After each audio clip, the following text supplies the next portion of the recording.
there's one thing you can definitely say about Catford. It's got a lot of traffic. Famously, it's also got an enormous fiberglass cat dangling a playful paw outside a 1970s shopping centre. Just around the corner, the busy South Circular Road is hemmed in by rather anonymous office blocks, and then collides with one of the main roads from London down to the south coast. Let's face it, Catford doesn't really draw visitors in. Most people probably want to go through it rather than come to it. But that's a shame, because there are some hidden gems in and amongst these streets.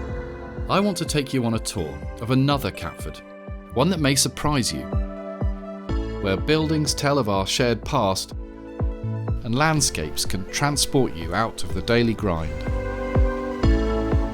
And I'll be putting it all into context too, by looking at what came before all of this.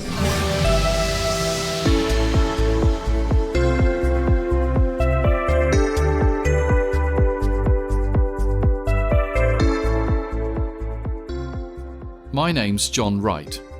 I work as a heritage consultant, advising architects and local authorities on how to protect and improve their historic buildings. As well as showing you a different side of Catford, I want to make the case for conserving some of those buildings that are currently under threat of demolition. That's all for much later on though. If we want to know where Catford should go next, we first need to understand how we got to where we are now. Catford is in the southeast of London, in the borough of Lewisham. That sounds straightforward, but where does it start and end? I think the best way to define it is by postcode. SE6 covers several neighbourhoods, and we'll be dropping in on each of them to discover those hidden gems. Find out how the past has shaped the present, and take a look at what the future might hold for some of Catford's unique buildings as regeneration of the town centre begins. One thing it's worth pinning down straight away is the name. Why on earth is it called Catford? Well, it certainly goes back a long way. It was first recorded during the reign of Henry III in 1254. One theory is that it describes a shallow river crossing, a ford, that was frequented by wildcats, which are larger and fiercer than the domestic variety. Today, that site is crossed by Catford Bridge. It's not as crazy an idea as you might think. This is where the ford across the River Ravensbourne would have been, and wildcats were actually quite common in rural England in days gone by. The land around me would have been open pasture, the kind of territory they like to hunt in. So, the evidence supports the theory. I think people really did name the ford after a group of wildcats. Mapmakers in the 18th and 19th centuries would have agreed. They spelt it Catsford.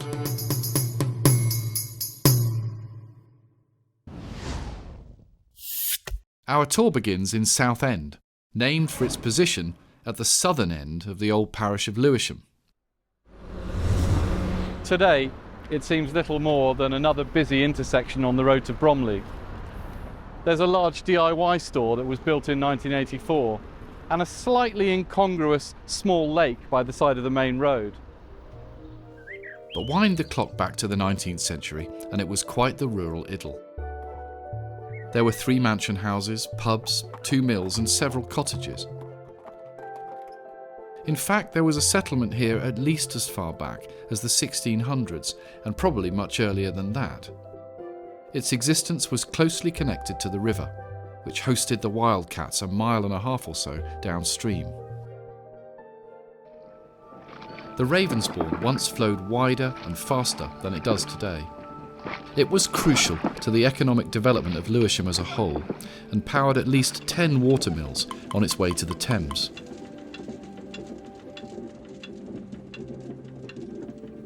The 2 mills at Southend, called Upper and Lower, produced flour and other products, including at one point some of the finest cutlery in England. Ephraim Howe and his son John manufactured knives and forks in the late 17th and early 18th centuries, and their work can still be seen today in the V&A Museum. Advances in steam power in the 1870s made the mills less profitable, and they eventually ceased operations. The buildings themselves survived in other guises. Upper Mill was taken over by Jacob Perry and was universally known as Perry's Farm for many years, and later became a timber merchant. It was still part of the Southend scene into the 1960s. The mill ponds found alternative uses too. One was converted into watercress beds, and the other became a popular boating lake. The lake is still here today, but it's now called Southend Pond, and you're rather more likely to see geese and ducks than people out rowing. The big landowners at Southend were the Forster family, who lived here at the Hall, a large mansion house from the late 1700s. The last of the Forster line to live there was Henry, born in 1866, who became MP for Sevenoaks. The Hall had an enormous private park of 120 acres, and as the richest people in the neighbourhood, the Forsters would have had a say in pretty much all local affairs. At least they did for most of their time there. By the late 19th century, their little village outpost was starting to feel the effects of modernity. And when the electric tram arrived in 1914, the area was opened up to all kinds of day trippers from the north of the borough. Forster had had enough. He leased his mansion and moved away. The new leaseholders added a huge extension onto the house and started making films. The Britannia Film Company shot several movies there, including the silent Tom Brown's School Days in 1916. Sadly, the hall was knocked down in 1937 to allow for a widening and straightening of the old Whitefoot Lane.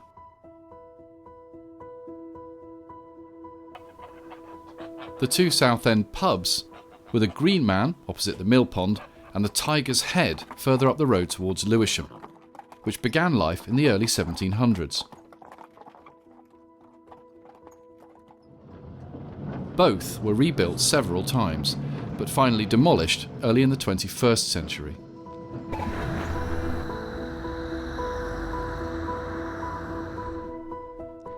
Amazingly, one building from the Forsters' time does survive. This is their Chapel of Ease from 1824, built just a couple of minutes' walk from their mansion house to save themselves the journey up to the church in Lewisham every Sunday. Today, the chapel functions as the church hall for a much bigger place of worship just next door. St John the Baptist was built 100 years after the chapel, in 1924, when large housing estates were being constructed near Southend, and the chapel was considered too small to accommodate all potential new worshippers. It was designed by Sir Charles Nicholson, a specialist in ecclesiastical buildings. Nicholson designed the building in a Gothic revival style. He looked back to the Middle Ages for inspiration. It's really a mixture of a decorated and a perpendicular Gothic, the two last phases of Gothic architecture in this country. It's a very impressive building inside, and it's flooded with light from these enormous windows. This high ceiling carries 150 bosses in its timber roof, and every single one of them is different. It was meant to be much bigger than this, and had it been completed to its original size, it would have been more of a cathedral than a church. Although it was rather set apart from the rest of Catford, there was far more going on in Southend, with its pubs and mills and mansion houses, than in the next place on our tour. For several hundred years at least.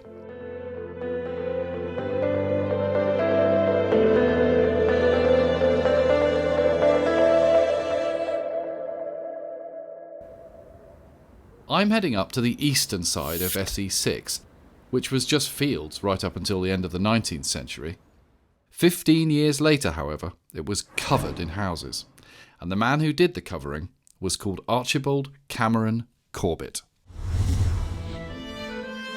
Corbett came to London from Scotland with his family in the 1860s. When he was just 21, he took up the reins of his father's house building company, and within a couple of decades could claim to be the largest developer of suburban housing in the London area, eventually building 7 large estates. He had other strings to his bow too. He became an MP for a constituency in Glasgow and a fervent campaigner for temperance, the anti-alcohol crusade embraced by many Victorian reformers. In 1895, a new railway station opened in the borough of Lewisham, this time at Hither Green. Spotting a business opportunity, Corbett purchased 278 acres of Catford farmland stretching a mile south of the station.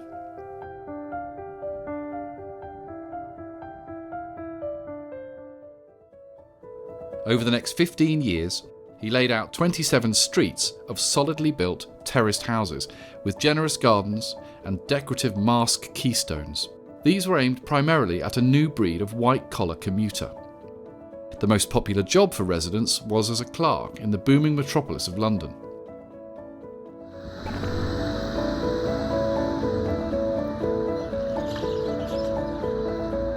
Corbett's estate was a success, with young families especially keen to live there. But if any of the new residents fancied a drink, they would have to buy it from outside, as the sale of alcohol was banned. By the time it was finished, there were over 3,000 houses, plus schools, shopping parades, churches, and a library. In a relatively short space of time, over 14,000 people had been added to the population of Catford. One of the first Corbett residents was Harry Sutton, who moved here into Arngask Road as a boy in 1899, and he later chronicled his Catford life. About 7:30 a.m. every morning, he remembered, the hot roll boy would herald his presence in the road with a mournful cry of "Hot rolls! Any hot rolls?" And then after a deep breath, "All hot!" I'm pretty sure Harry would have made regular trips to the local library, which was just around the corner in Torridon Road. This is a Carnegie library, and it was built on land donated by Archibald Corbett. It was completed in 1907 to the designs of Henry Hopton, a 60-year-old architectural draftsman who beat 11 other professional architects to the job. And it's a superb building by any standards. Hopton used red Leicestershire brick and this grey Dalton terracotta to give contrast between the two materials, and the composition of the front is really elaborate. There is decorative embellishment from Roman antiquity everywhere. On the sides, these 2 Venetian windows with elaborate overblown keystones that define the Baroque style with this sort of sense of theatricality. And that whole composition builds through the Ionic columns up to the central dome that holds the crest of Lewisham.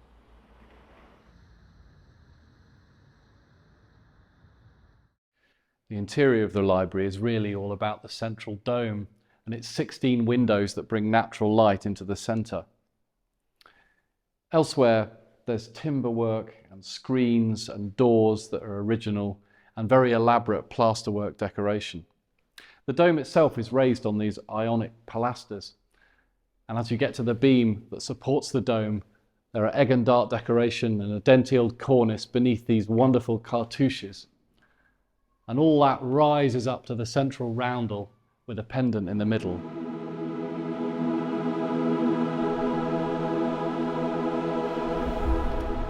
Corbett was a very religious man, and it's no surprise that there were many churches on the estate serving the various denominations.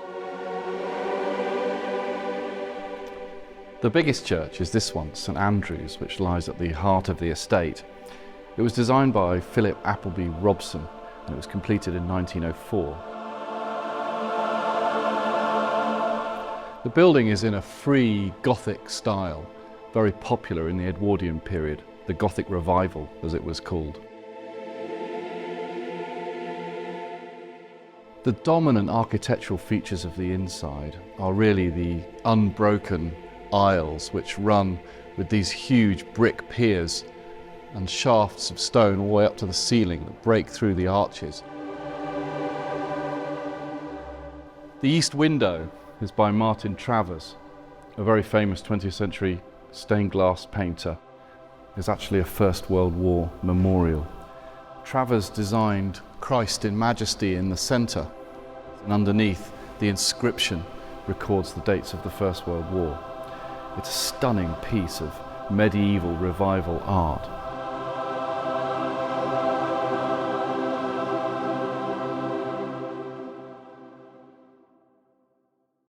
Well over 100 men from the parish of St Andrews died fighting in the First World War.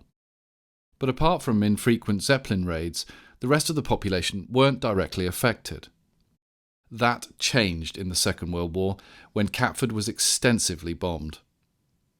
In one particularly terrifying attack in 1943, a low-flying German plane dropped a bomb on Sandhurst Road School during the lunch hour, killing 38 children and 6 teachers.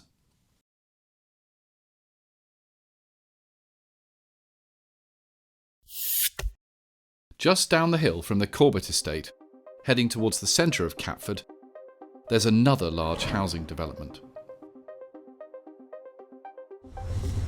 The houses here are generally bigger, but there are fewer of them. Building started in 1902, when Henry Forster, who we last heard of back in Southend, decided that if he couldn't resist the armies of suburbia, he could at least make some money by housing them. Wide tree-lined streets like Culverley, Bargery and Inchmere were laid out, and hundreds of very smart Edwardian semis built on what had been the Forsters' Sangley farm. In 1990, the special architectural interest of the neighbourhood was recognised when it became Culverley Green Conservation Area.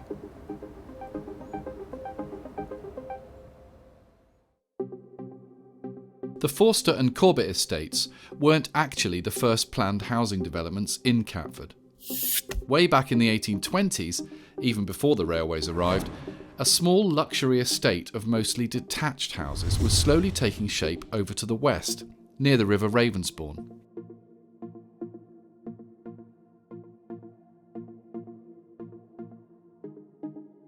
Only a few of the early houses in Ravensbourne Park survive today. But they give an impression of how grand the developers' aspirations were. There was a central private garden behind the fence on the right of this picture, which is now open to all.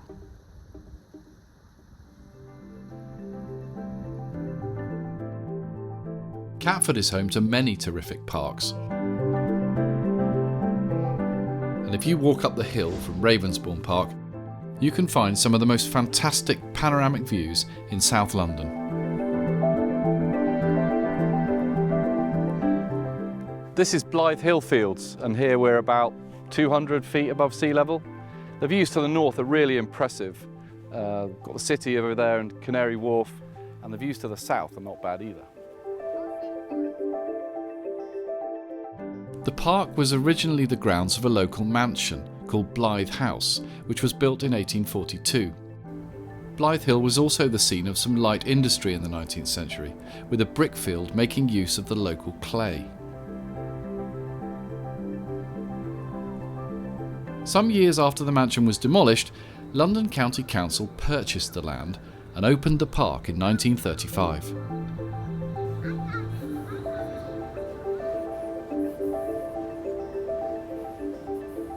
London County Council were hard at work in the east of Catford too. This is Mountsfield Park, just to the north of the Corbett Estate. It takes its name from a large private house that was built by local resident Henry Stainton. Stainton built the house in the mid-19th century for his son Henry Tibbets. The younger Henry moved in with his wife Jane in 1847, and used the extensive gardens and surrounding countryside to pursue his interest in the natural world. He published a manual of butterflies and moths and was a recognised authority on insects of all kinds. Mountsfield was the last of Lewisham's big country houses to be built, and it didn't last very long. By 1898, both Henry and Jane had died, and there was talk of turning it into a public library. But it seems it hadn't been very well constructed 50 years previously, and most of it had to be pulled down. In 1904, London County Council bought the land to develop as a park, which opened in 1905, and has been a firm favourite with locals ever since. The Stainton name lives on in a street next to the park. If you'd been here in the early 1900s, you could also have seen a game of football at a ground called, unsurprisingly, the Mount, which was to the southwest of the park.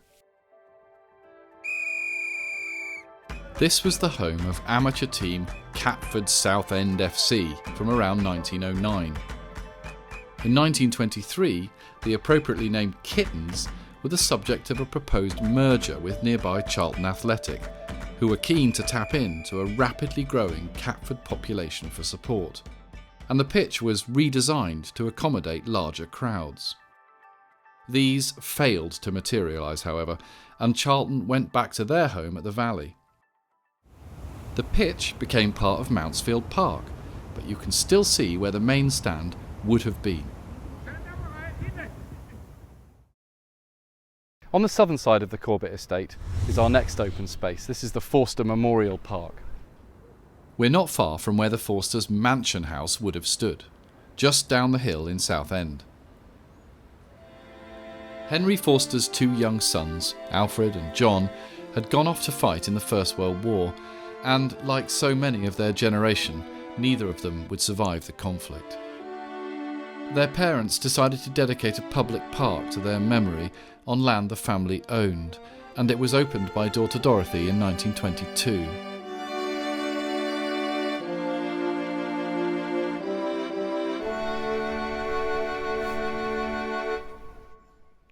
The woodlands surrounding the central playing field are thought to be many hundreds of years old. I particularly like the name of this feature. This is Piggy Island, so called after the pig farm that was here before the park was created. Our next green space is rather different to the Forster Park. Straddling the river near the centre of Catford is a thin ribbon of land that most people probably aren't even aware of. We heard about the Ravensbourne earlier, but that's not the only river in Catford. Hidden amongst the trees just south of Catford Bridge, it's joined by a tributary called the Pool. This is where the two rivers meet. We're in Pool Linear Park, which stretches for about a mile down to Southend Lane.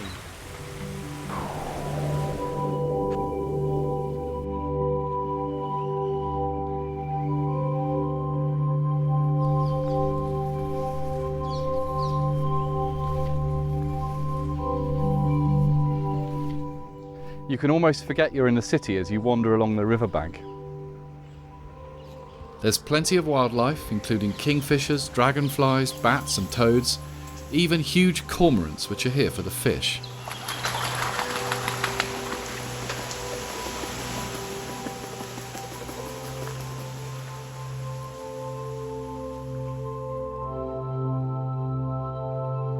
Just to the north of Catford Bridge is our final park, Ladywell Fields. It probably owes its existence to the Ravensbourne's tendency to flood, which made housing development here too risky. The river was still breaking its banks in the latter part of the 20th century. There was widespread flooding across Lewisham in 1968, for example.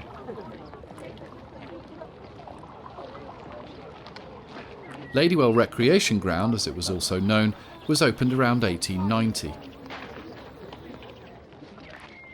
Over the last 10 or 15 years, both Ladywell Fields and Riverpool Linear Park have been extensively restored, with the rivers given back their starring roles in the urban landscape, to the benefit of nature and people alike.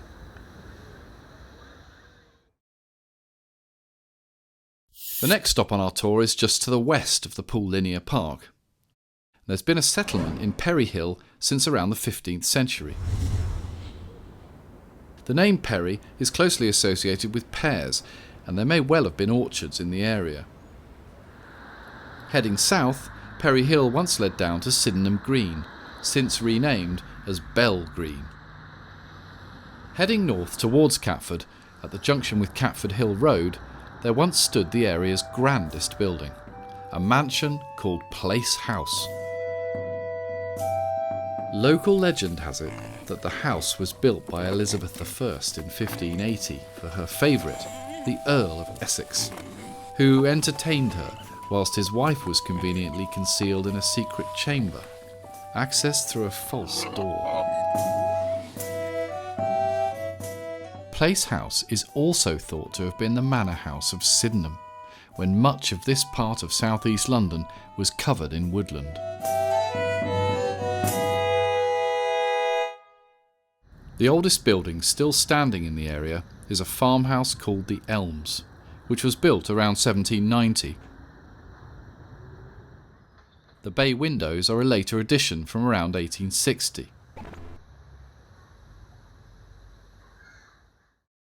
Back on Perry Hill itself, one of the area's best-known pubs was the Two Brewers, which has been around in one form or another for several hundred years.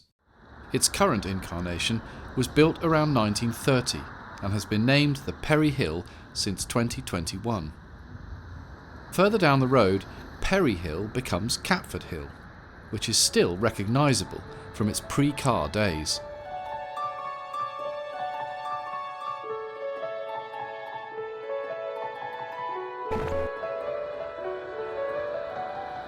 Catford Hill then joins the South Circular, and just up from the junction is a slightly surprising sight, a mighty Gothic-style edifice called St Dunstan's, which is an independent fee-paying school that opened in 1888.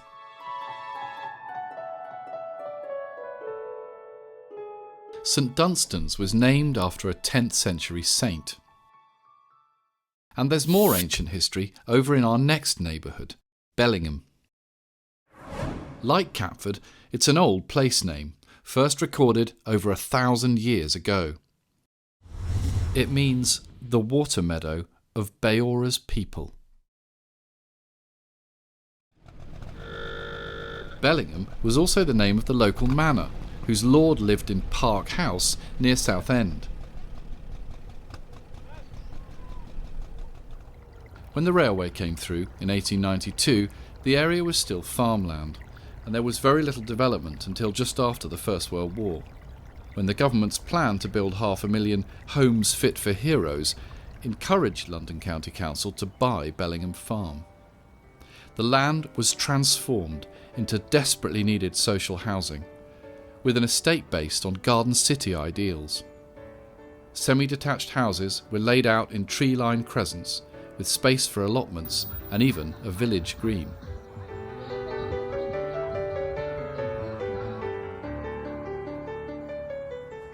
By 1923, around 2,600 houses were built, mostly for Londoners trying to escape the inner city slums.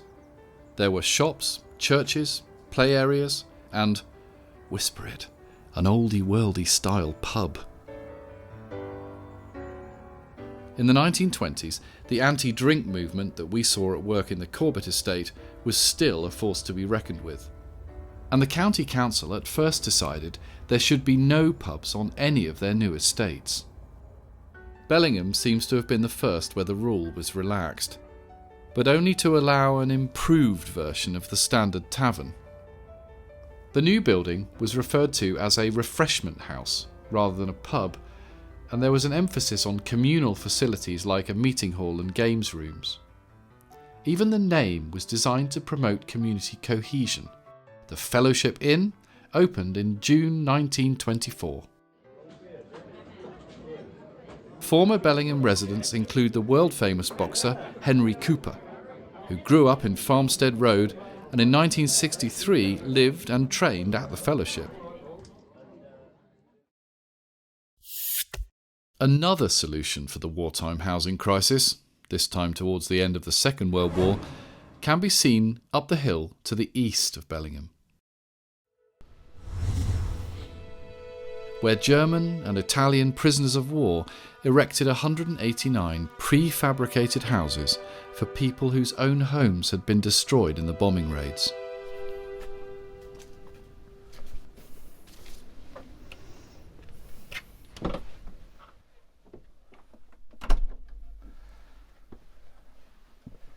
Understandably, there had been very little house building during World War II, and with bomb damage and a dramatic increase in population, that led to an enormous shortage of housing. And this is one of 157,000 prefabricated or prefabs houses that were built towards the end and just after the war. These are uniseco prefabs. The way that they were constructed is fascinating. The big plywood panels were cemented together with asbestos, and the windows were then put in, and the kitchens and bathrooms arrived on site already complete. So they were a kit, and each one of them went up in no more than a couple of days. One can only imagine how beautiful they must have appeared to those people coming from the bombed out areas of Bermondsey or Deptford, whose houses had been destroyed. These places must have been like paradise. A vision of modernity with inside toilets and back gardens. There are around 50 or so now surviving, the previous ones having been demolished to make way for new development. But what we've got here are the surviving remnants of a very important bit of British architectural history, and because of that, 6 of the prefabs on the estate are now listed buildings.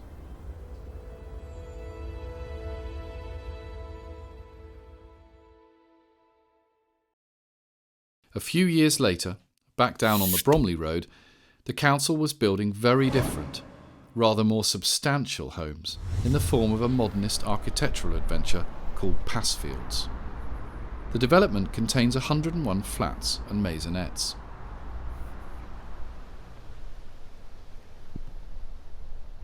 Passfields is composed of 4 separate blocks, the largest of which features this elegant curve. The flats were exquisitely detailed and the communal areas inside likewise, and they were all facing this green space in the middle. It was completed in 1950 to the designs of Maxwell Fry and Jane Drew. Both architects were pivotal figures in the UK modern movement in the 1930s. Although it perhaps might not look like it now, Passfields was very groundbreaking in the 1950s. It won a Festival of Britain Award in 1951, and in 1998 it was listed as a pioneering example of a modernist estate built just after the war. Not far up the road from Passfields, heading towards the centre of Catford, is the site of a couple of other notable buildings: Glenifer Laundry and Robertson's Preserves Factory. For decades they were local landmarks and big employers. The jam factory opened in 1900 and was well placed to take advantage of the fruit orchards of Kent. In 1911 it was joined by the laundry, which, like Robinson's, started out in Paisley in Scotland and went on to achieve national prominence. Both went out of business several decades ago, and the site is now a retail park. There's plenty to cram into the last stop on our tour, because we're heading to the heart of SE6. I'm starting out on Catford Bridge, which today is a little busier than it was in the era of the trams, when you could hop off in the middle of the road. We're in what most people would call central Catford, but which until the latter part of the 19th century went by a different name: Rushy Green. To explain this paradox, we have to delve further into the past, back to a time when there were still cats roaming by the ford and farming was the mainstay of the local economy. Catford was clearly a popular place name, and it was eventually used to describe all of the surrounding land, which in medieval days was called a manor. The manor of Catford certainly had a water mill, called Ford Mill, just to the south of the ford, and possibly had a manor house too. But the largest settlement in the area was round the corner from the ford, at Rushy Green. Rushy Green was originally just that, open grassland where local farmers could graze their livestock, with rushes growing nearer the river. It became a convenient stopping-off point for coaches heading south, where passengers and horses could be fed and rested at the local inn. There were 2 or 3 mansion houses and several cottages. For a long time it was Rushy Green rather than Catford that was the name for the built-up area. It wasn't until a bridge was built over the Ravensbourne that Catford, or sometimes Cat's Ford, started to appear on the maps. Even when the railway arrived in 1857, the local station was called Catford Bridge. It was named after the landmark rather than a separate settlement. But by the latter part of the 19th century, there had been a lot more development, and Rushy Green was relegated to the name of the road up to Lewisham. The new suburban district had been given the ancient manorial name. This was confirmed when another railway arrived in 1892, and a new station was built next to the old one. This time, there was no equivocating. It was called simply Catford.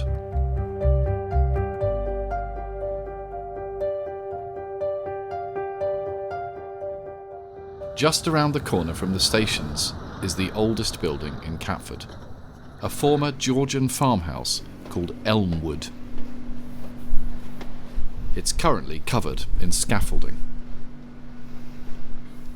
Actually, what we can just about see here are the later Victorian extensions, but somewhere in there is the original Georgian farmhouse.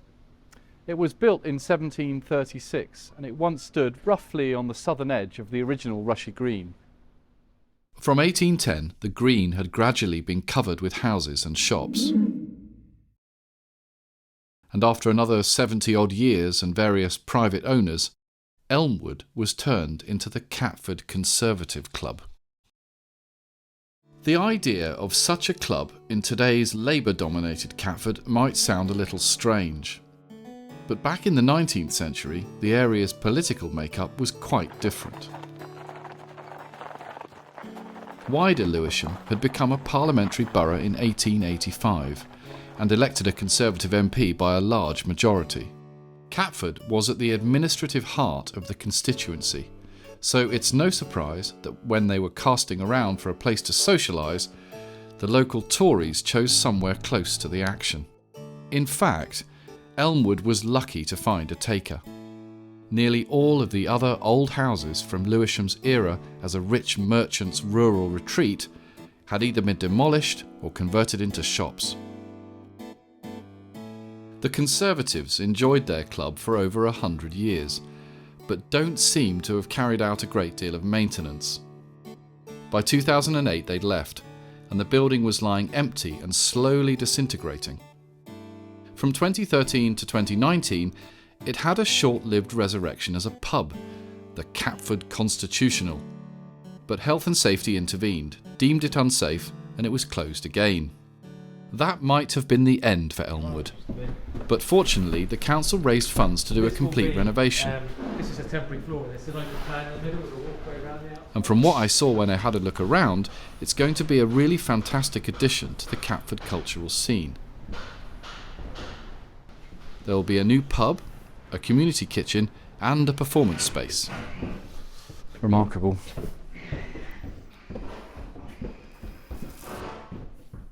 Even in its earliest days as a farmhouse, the occupants of Elmwood didn't have far to go for a pint or two. Just along the street was the first incarnation of the Black Horse pub. which started life around 1700.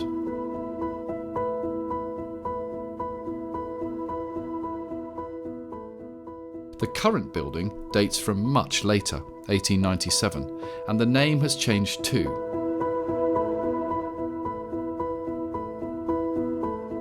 It's called the Duke of Catford.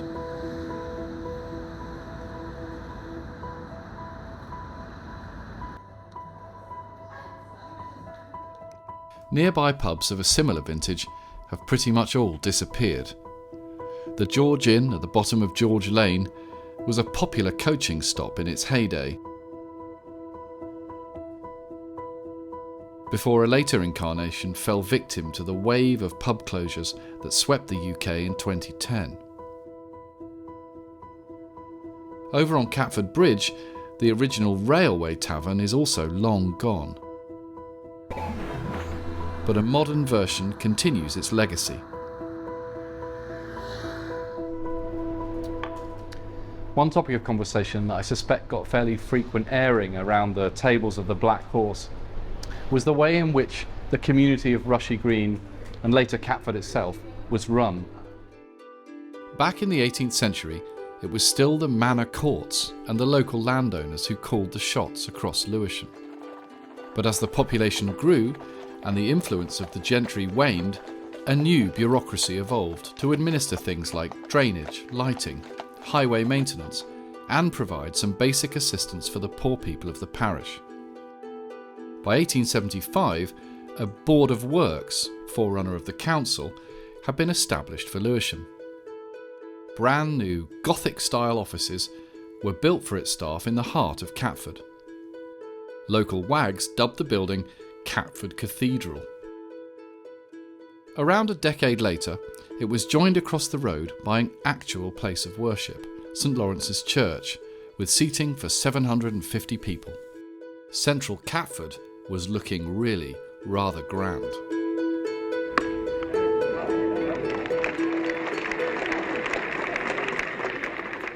Aside from local government, a few drinks and a place to pray, it seems that what the citizens of Catford really wanted was some entertainment. That's if the sheer number of options are anything to go by. We've already seen football being played at the Mount, but cycling was also massively popular in Britain at the end of the 19th century, not least among women, for whom it represented a newfound taste of freedom. In 1895, a velodrome and athletics track was opened near Brownhill Road. Around 10,000 people turned out in the rain to watch the opening races. In April 1909, Catford got one of Britain's very first purpose-built cinemas, which was the brainchild of a Scotsman called James Watt, who also built the roller skating rink a couple of doors down from the cinema. The workaholic Mr. Watt ran a local building firm that erected around a third of the houses on the Corbett Estate, and much of the Forster Estate too. He certainly left his mark on Catford. The movies proved so popular that only 4 years later, Mr. Watt closed his first cinema and built a new, much bigger one not far away at the junction with Bromley Road, calling it the Central Hall Picture House. It's one of the few buildings from the era still standing. Maybe one person in the audience at the Central Hall in the early years was a young Elsa Lanchester, who was born in Catford in 1902. She grew up in a very bohemian household in Farley Road, and after starting a children's theatre and a cabaret club, became an actress, appearing in dozens of films, many with her husband, Charles Laughton. She's perhaps best remembered as the eponymous star of The Bride of Frankenstein. In 1911, the largest music hall in London opened its doors in central Catford, with seating and standing for well over 3,000 people. It was designed by renowned theatre architect Frank Matcham. The building was composed of 3 distinct elements: a domed ticket hall, the huge main block, and connecting them an ornate entrance section that carried the name Hippodrome.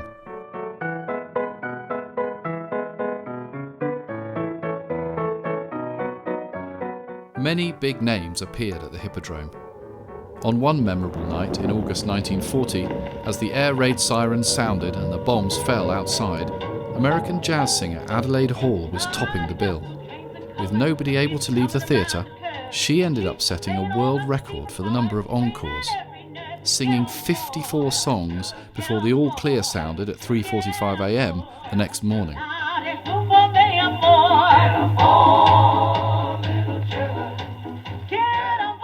In 1932, greyhound racing came to Catford. A stadium was built between the two railway lines, providing fun nights out with the chance to win some cash. So, dog racing, football, cycling, cinemas and variety. Catford had it all. Or did it? Maybe there was room for one more rather large attraction. In the same year that the Greyhounds got their stadium, yet another venue was added to the list of attractions. A concert hall was built on the side of the old Office of Works building, which by this point had been renamed Lewisham Town Hall. This is the Broadway Theatre.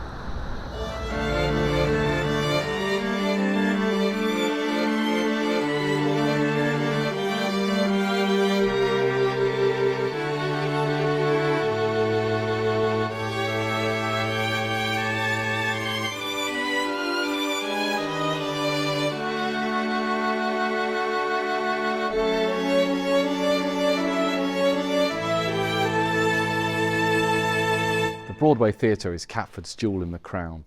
It was completed in 1932 to the designs of Bradshaw, Gass and Hope, and inside the building has a rich decorative scheme with Gothic and Tudor references that are all brought together with an Art Deco flair. The main auditorium can seat 800 people, and there's a smaller studio space downstairs. The building is a much-loved community asset with a rich history of variety, comedy and black theatre productions. The latest refurbishment works in 2022 have restored the building to its former glory. Lewisham Council spent over £7 million redoing the lighting, improving the stage technology and improving the disabled access to the building.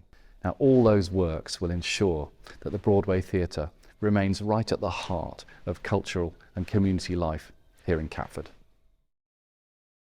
Sadly, nearly all of the other buildings we've been looking at have long since left the Catford stage, together with many of the original shops that used to line the main roads.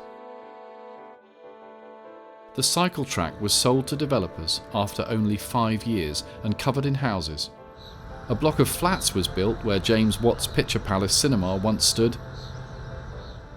The Hippodrome tried its luck as a cinema called the Eros after audiences for variety shows dwindled. But the end of the road came in 1960 when the whole thing was demolished. Catford Dog Track closed in 2003 and over 500 flats now make up a housing development on the old site. The Town Hall and St Lawrence's Church were demolished in 1968, not because of any structural problems, but because the council needed more space. There was some local opposition. A 13-year-old local schoolboy, William Norton, enlisted the help of famous poet Sir John Betjeman in his campaign to save the town hall, but to no avail. Victorian buildings were seen as old and fussy and getting in the way of progress, so down they came. A new civic suite took the place of the old town hall in 1971, but it was 20 years before the Lawrence House office block appeared where the church had once stood. For most of the 70s and 80s, the site was just a car park. After the original St Lawrence's Church was demolished, a smaller replacement was built a few hundred metres away on Bromley Road. The new St Lawrence was completed in 1968 to the designs of the Covell-Matthews partnership. The main body of the church is capped with this concrete crown, and the Lady Chapel, with its 56-metre concrete and steel spire, houses the bell from the original St Lawrence Church. As bold and as surprising as this building is from the outside, it's the interior of the church that's really special.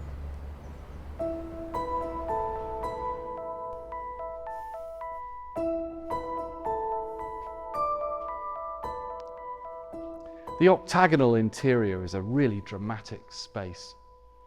The seating is arranged in a fan shape, and the clerestory windows are rich, bold colours of abstract patterned glass. And they all terminate in a beautiful altar cross that's also designed of fragmented pieces of glass and backlit.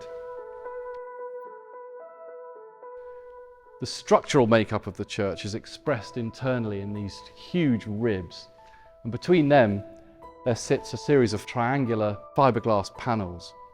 The combined effect of all this is a stunning example of post-war design. One of the first vicars of St Lawrence's was Wilfrid Wood, who came to the UK from Barbados in 1962 as part of the Windrush generation, many of whom went on to make Catford their home. He spent 8 years there and in 1985 made history by becoming the first black bishop in the Church of England.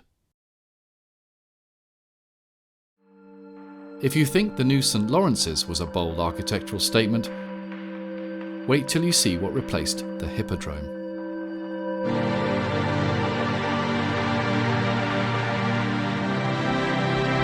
This is Eros House, designed by Owen Luder and his partner Rodney Gordon. In the early 1960s, Luder and Gordon were cutting-edge British architects. The building was designed in a brutalist style, and although now quite popular, that term requires a little explanation. Brutalism is a British architecture. It was devised here first, and the brutal of brutalism doesn't come from the word brutal. It comes from the French phrase béton brut, for raw concrete. And that's what brutalism was about, the expression of materials as found. If it was a brick, it looked like a brick. If it was a piece of timber, then it looked that way. Nothing was covered up. It was a style about honesty more than anything else. Eros House is a very distinctive piece of British brutalism. It's really made up of 3 separate components, all linked together at the first floor level. There's this freestanding stair tower. The expression of the structure is visible on the outside with these beam ends coming through the glazing all the way up. Behind me here is the single-storey supermarket block that used to house a Sainsbury's, the very sculptural cornice reminiscent of Le Corbusier's work at Ronchamp. The main block, which sits behind the stair tower at 9 stories, housed the office accommodation, the car park, and some flats. The building is covered with the marks of the shutterboard that were left when the formwork for the concrete was peeled away. So if you get close, you can see all the grains of the wood in the concrete. And it's a building that rewards careful inspection. Eros House is actually one of a number of brutalist buildings that Owen Luder and Rodney Gordon designed in the 60s and 70s. They generally followed a similar template: interlinked, holistic structures providing space for living, shopping, working and parking, all made possible by the structural and indeed sculptural qualities of reinforced concrete. There was the massive Tricorn Centre in Portsmouth, the Dunstan Rocket Tower Block in Gateshead, and their signature building, Trinity Square, also in Gateshead, which featured a 2-level shopping centre and a huge multi-storey car park made famous by Michael Caine in the film Get Carter. These buildings epitomised the brutalist credo of honesty, simplicity and functionality. And they have all been demolished. Eros House is still standing, but sadly it isn't quite the same award-winning building that Luder created. Its expressive brutalist style was compromised when cladding was attached to the facade of the main block and the offices turned into flats. Luder felt the changes and the general deterioration of the building had destroyed the design integrity, and he asked that the commemorative plaques be removed. If you want another taste of brutalism, you won't have far to go. Lewisham Council must have been happy with Luder's work, because they brought him and Rodney Gordon back to Catford at the end of the 1960s. They designed a huge new shopping centre cum housing complex. Opened in 1974, with its iconic cat added a little later in 1982, the Catford Centre and Milford Towers were billed as the Barbican of the South. Brutalism here is expressed in similar ways to Eros House, with the main structure being made from reinforced concrete, which allows several different functions to be interlinked. But unlike at Eros House, they also used a good deal of brick. It's an enormous building, with blocks comprising around 270 flats spread across 4 rows with terraces in between. Underneath the housing level, there's car parking, and below that, shops and offices. It is a megastructure.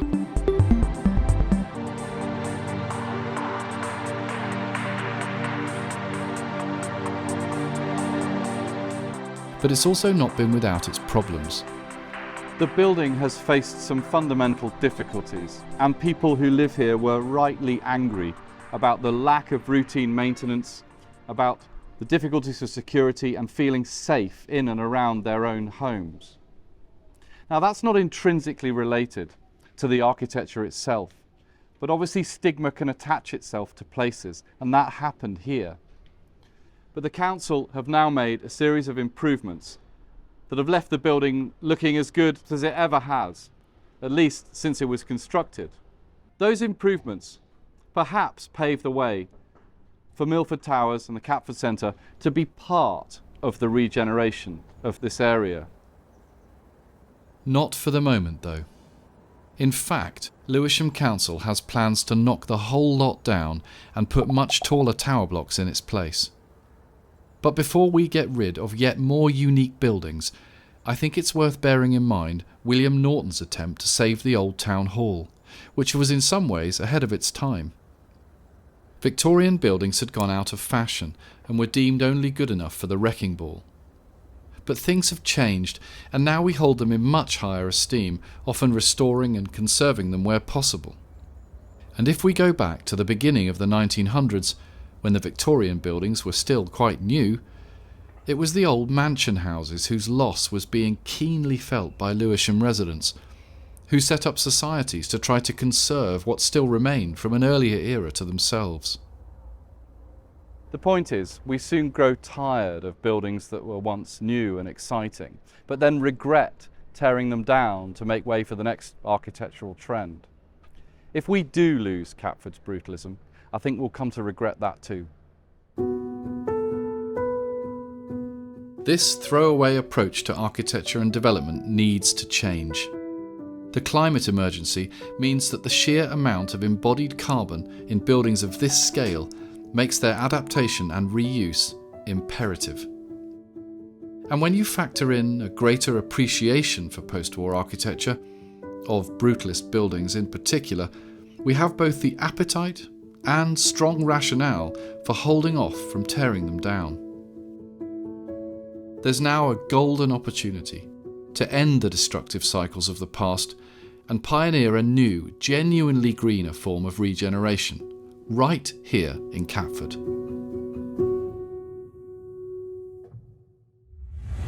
A step in the right direction has taken place just off Catford Broadway, where a council-sponsored scheme has transformed a couple of old buildings containing shops into living accommodation. This new development of 5 flats is called the Queen of Catford, and here the architects have taken the cat theme to a whole new level. There are over 27,000 of these, inside and out. There are still commercial units on the ground floor, but above and behind them, the developers have made the most of a small site to provide much-needed homes for private rental. The architect, Taro Saruta, has been wonderfully creative in the use of space. And the interiors are all finished in this untreated plywood. And here, the laser cut cats all the way across the kitchen cupboards. I hope you agree that there's more to Catford than first meets the eye. Although many of the old buildings have gone, there's still some strikingly original architecture and superb green spaces to enjoy. By conserving and adapting some of those existing buildings, we'll be doing the planet, and by extension ourselves, a big favour. SE6 is home to a wonderfully diverse and creative community. And if the next stage in its evolution is handled carefully, if the changes are driven by the needs of that community, then there is a chance that Catford could once again be the kind of place that people want to come to, rather than go through.